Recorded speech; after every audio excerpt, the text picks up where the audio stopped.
Michael Danby, thanks for your time. More than 200 ABC staff apparently suggesting, according to the Sydney Morning Herald report, that the ABC is too pro-Israel. Complaining, for instance, that they can't accuse it of genocide, they can't accuse it of apartheid. Your response? Unfortunately, it shows you the long march through the institutions that's taken place there at Ultimo.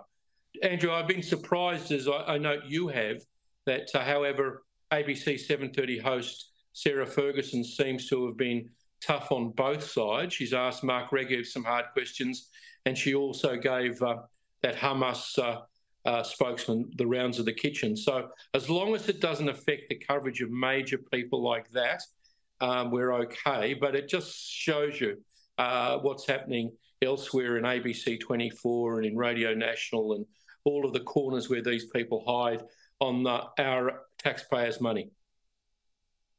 Yeah, but it also shows you the rising generation of the ABC. You think it's bad now, wait 5 years.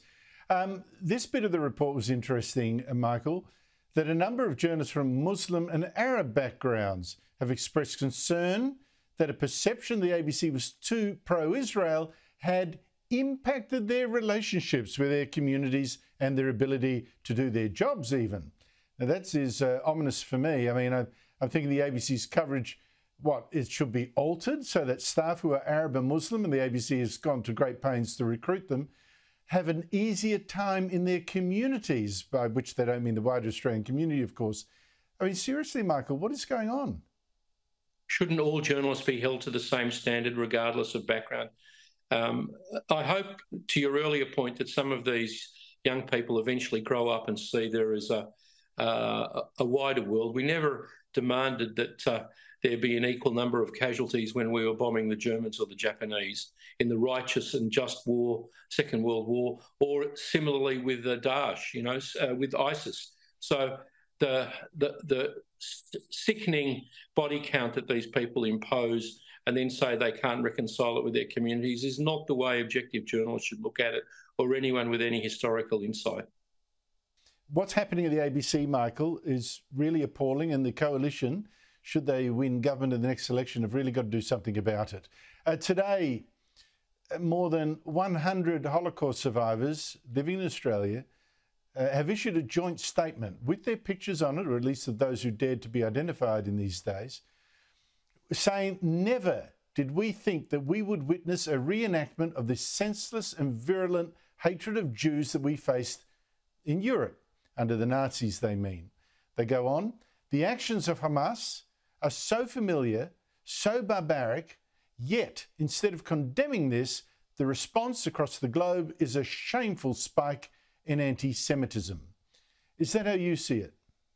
Shamefully, it started here in Australia, outside the Opera House, with those infamous scenes, gas the Jews, kill the Jews, Andrew, which shames all Australians and is being repeated around the world again and again and again in the months since, as the paradigm of this lunatic prejudice that's sprung from these terrible murders and slaughter that took place on the 7th of October. There was a ceasefire before the 7th of October, and this is a cri de coeur, a cry from the heart, that these wonderful elderly people, many of whom I know, they feel that they have to intervene in politics, just shows you how serious the situation is. When the cruelty of Daesh was manifest throughout the Middle East, when they established their so-called Islamist state, there were vigils all around the world in support of the victims. And, they're feeling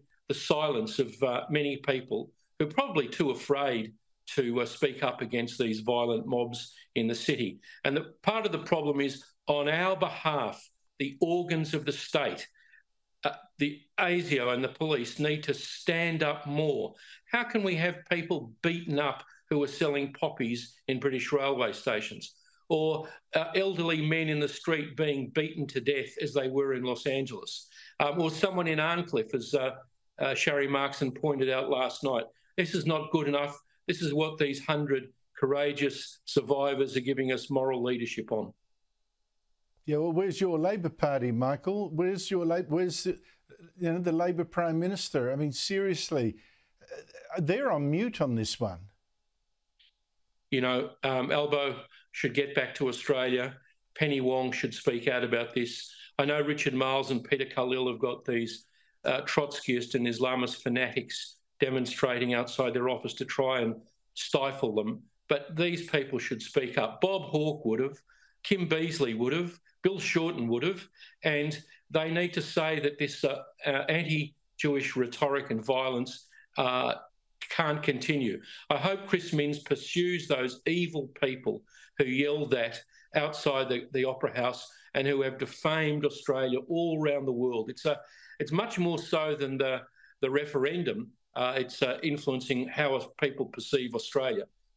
We need to act not because only to protect the sensibilities of the Jewish minority in Australia, but these people smell our fear, the Islamists. If we don't act, something worse will happen here in Australia. So I implore the police and ASIO to act within the law, but use the law against these people. Michael Danby, I used to be very much against censorship of political views, but it's starting to become very ominous, very threatening, and I suspect you could be right. It could lead to something really quite shocking. Thank you so much indeed for your time. Thanks, Andrew, for having me.